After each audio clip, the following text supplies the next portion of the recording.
Marcos capítulo 10. Então Jesus saiu dali e foi para a região da Judéia e para o outro lado do Jordão. Novamente uma multidão veio a ele e, segundo o seu costume, ele a ensinava. Alguns fariseus aproximaram-se dele para pô-lo à prova, perguntando: é permitido ao homem divorciar-se de sua mulher? O que Moisés lhes ordenou? Perguntou ele. Eles disseram: Moisés permitiu que o homem lhe desse uma certidão de divórcio e a mandasse embora. Respondeu Jesus: Moisés escreveu essa lei por causa da dureza de coração de vocês. Mas no princípio da criação, Deus os fez homem e mulher. Por esta razão, o homem deixará pai e mãe e se unirá à sua mulher, e os dois se tornarão uma só carne. Assim, eles já não são dois, mas sim uma só carne. Portanto, o que Deus uniu, ninguém o separe. Quando estava em casa novamente, os discípulos interrogaram Jesus sobre o mesmo assunto. Ele respondeu: todo aquele que se divorciar de sua mulher e se casar com outra mulher, estará cometendo adultério contra ela. E se ela se divorciar de seu marido e se casar com outro homem, estará cometendo adultério. Alguns traziam crianças a Jesus para que ele tocasse nelas, mas os discípulos os repreendiam. Quando Jesus viu isso, ficou indignado e lhes disse: deixem vir as minhas crianças, não as impeçam, pois o reino de Deus pertence aos que são semelhantes a elas.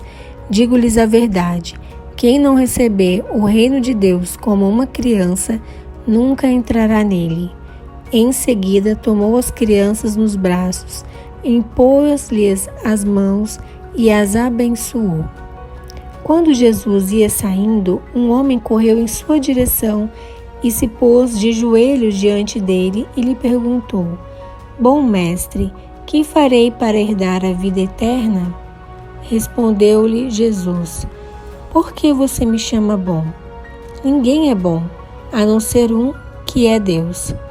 Você conhece os mandamentos: não matarás, não adulterarás, não furtarás, não darás falso testemunho, não enganarás ninguém, honra teu pai e tua mãe.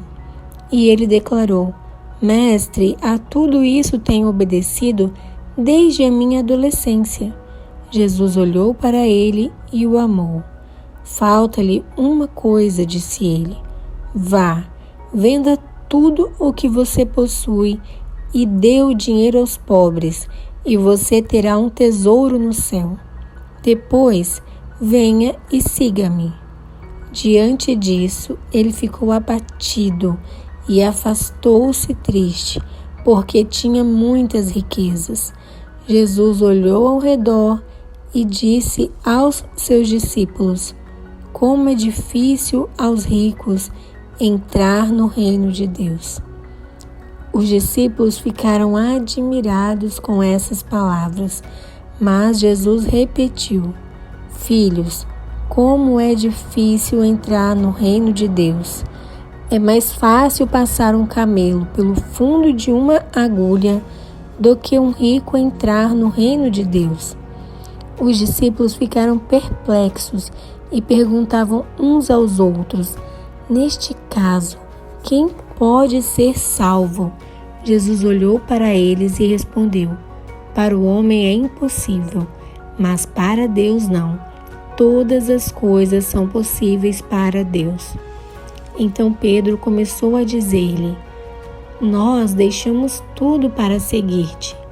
Respondeu Jesus: digo-lhes a verdade, ninguém que tenha deixado casa, irmãos, irmãs, mãe, pai, filhos ou campos, por causa de mim e do Evangelho, deixará de receber 100 vezes mais, já no tempo presente, casas, irmãos, irmãs, mães, filhos e campos, e com eles perseguição, e, na era futura, a vida eterna. Contudo, muitos primeiros serão últimos, e os últimos serão primeiros. Eles estavam subindo para Jerusalém, e Jesus ia à frente. Os discípulos estavam admirados, enquanto os que o seguiam estavam com medo. Novamente, ele chamou à parte os 12 e lhes disse o que haveria de lhe acontecer. Estamos subindo para Jerusalém, e o Filho do Homem será entregue aos chefes dos sacerdotes e aos mestres da lei. Eles o condenarão à morte e o entregarão aos gentios, que zombarão dele, cuspirão nele, o açoitarão e o matarão. 3 dias depois ele ressuscitará. Nisso Tiago e João, filhos de Zebedeu, aproximaram-se dele e disseram: Mestre, queremos que nos faças o que vamos te pedir. O que vocês querem que eu lhes faça? Perguntou ele. Eles responderam: Permite que, na tua glória, nos assentemos um à tua direita e o outro à tua esquerda. Disse-lhe Jesus: Vocês não sabem o que estão pedindo. Podem vocês beber o cálice que eu estou bebendo, ou ser batizados com o batismo com que estou sendo batizado? Podemos, responderam eles. Jesus lhes disse: Vocês beberão o cálice que estou bebendo e serão batizados com o batismo com que estou sendo batizado. Mas o assentar-se à minha direita ou à minha esquerda não cabe a mim conceder. Esses lugares pertencem àqueles para quem foram preparados. Quando os outros 10 ouviram essas coisas, ficaram indignados com Tiago e João. Jesus os chamou e disse: Vocês sabem que aqueles que são considerados governantes das nações as dominam, e as pessoas importantes exercem poder sobre elas. Não será assim entre vocês.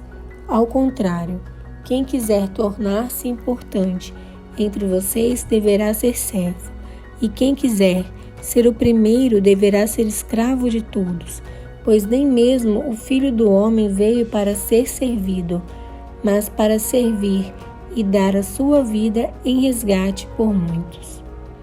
Então chegaram a Jericó. Quando Jesus e seus discípulos, juntamente com uma grande multidão, estavam saindo da cidade, o filho de Timeu, Bartimeu, que era cego, estava sentado à beira do caminho pedindo esmolas. Quando ouviu que era Jesus de Nazaré, começou a gritar: Jesus, filho de Davi, tem misericórdia de mim. Muitos o repreendiam para que ficasse quieto, mas ele gritava ainda mais: Filho de Davi, tem misericórdia de mim. Jesus parou e disse: Chamem-no. E chamaram o cego. Ânimo, levante-se, ele o está chamando. Lançando sua capa para o lado, deu um salto, pôs-se em pé e dirigiu-se a Jesus. O que você quer que eu lhe faça? Perguntou-lhe Jesus. O cego respondeu: Mestre, eu quero ver. Vá, disse Jesus, a sua fé o curou. Imediatamente ele recuperou a visão e seguiu Jesus pelo caminho.